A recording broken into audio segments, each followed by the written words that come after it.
Сәлем достар. Қайда қарасақ та жаратылыстанудың кереметтерін көруге болады. Біз бүгін магниттің қасиеттерін зерттеп көрсететін боламыз. Айман, сен магниттің қандай қасиеттерін білесің? Магнит темірден жасалған заттарды өзіне тартады. Қазір біз оны тексеріп көреміз. Біздің экспериментке темірден жасалған заттар, құм және де су. Біз біріншіден темірді алып, құмның ішіне жасыратын боламыз. Мінекей. Міне, құмның өзі де магнитке кедергі бола алмайды. Күшті екен. Енді біз суға салып көреміз. Айман, сен судың ішіндегі темірді қалай алушы едің? Мен магнитті судың ішіне салып алар едім. Қателесесің. Судың ішіне магнитті салуға болмайды.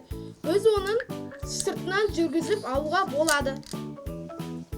Өте керемет, маған ұнады. Бейбарыс, менің де саған бөлісетін кеңесім бар. Дүкенге барғанда тауарлардың сапасын көрсететін белгілері бар екенін білесің бе? Жоқ, мен білмейді екенмін. Мен жақпа майларды алатын кезде түріне және де бағасына қараймын. Негізі Бейбарыс, әр тауардың өзіндік сапалын көрсететін белгілері бар. Қара белгі ол осы жақпа майдың құрамында химиялық қоспалар көп екенін білдіреді. Ал жасыл белгі оның құрамында табиғи қоспалар көп екенін білдіреді. Онда бұл өте керемет кеңес екен. Енді мен дүкенге барғанда осындай тауарлардың белгілеріне қарайтын боламын. Бейбарыс, сен құрт жақсы көресің бе? Иә, мен құртты жақсы көремін.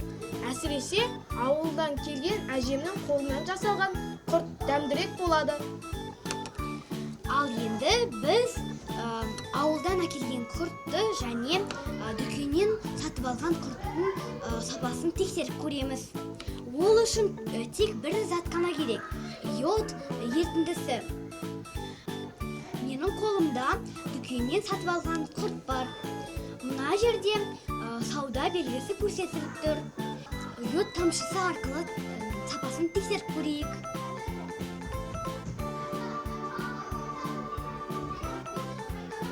Мына құрттарға не болып жатыр? О, керемет екен. Осы құрттардың сапасын осылайда табуға болады екен ғой. Қалай түсіндіріп берші? Егер йод тамшысы түсін өзгертпесе, құрттың сапасы таза екенін білдіреді. Ал